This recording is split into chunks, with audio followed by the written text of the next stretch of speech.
the ground for the sleeper stretch and choker stretch. A couple of my favorite stretches for these guys. Internal rotation really is indicative of protecting the shoulder and illustrates good range of motion through the shoulder, helps with the decel process. Here we go down to the ground. The player lays on his side. We want to have him block his shoulder blade off that is next to the ground, and I'll take the arm here and then just move it through the range of motion. As you can see, he can get close to the ground. That's always a good indicator, not too much pop up on the shoulder blade back here. So that's a very good indicator of good shoulder mobility.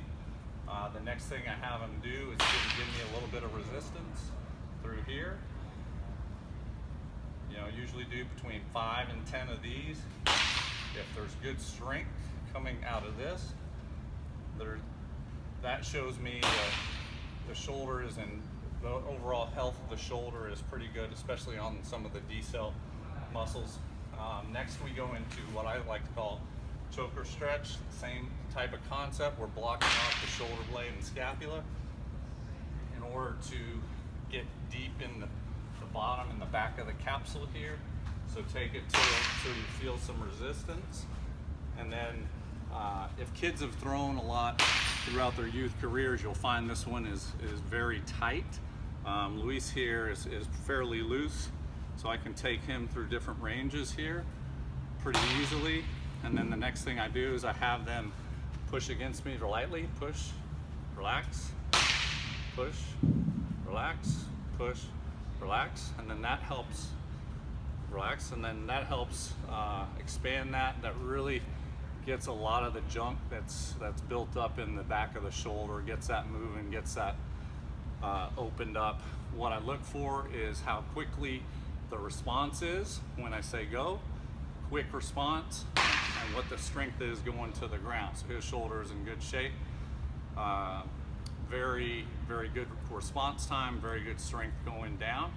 And then the next one I do is on his back. I'll just do a light, distracted external rotation. Don't really push this one, just want to make sure there's just some good movement there, nothing really catching and not really taking him to any point of pain or really stretch. I'm just looking for good movement here. Now the next one is really a little bit different and very critical in my opinion into the movement of the shoulder. So I get to this position here, I block off the scapula with my hand in a reverse position.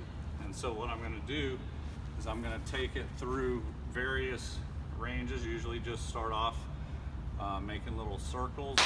And since the shoulder blade is blocked off, we can feel if anything is grabbing down at the end of where the shoulder muscles attached to the scapula. And so we'll just kind of get that going.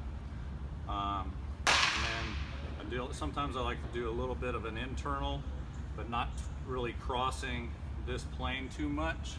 Just do a little bit of an internal and kind of just hold that. And then you can also kind of give them a breather there, re-engage, and kind of just have a stretch where you kind of pull it towards yourself. Another critical element when we do this, when he was raising up, we don't want a lot of flare out of the shoulder blade. If the scapula really flares out, that'll tell you that the shoulder and the scapula are kind of attached. We'd like a little bit more range of motion, and so we just kind of take him there and just kind of hold it, try and break up some of that tissue in that extended range right here, and then just kind of isolate the scapula with my hand here, try and gain a little extra movement there, and then just kind of back to here to get him moving. And so that's usually the shoulder program I do with my guys. There's a shortened version. Really helps give me a good gauge of where their shoulders at strength-wise, range of motion-wise, and things we need to address. These are just, you know, pretty simply your basic absolutes in having a healthy shoulder. Obviously, the better the strength, the better the range of motion, the better chances of health long term with your shoulder.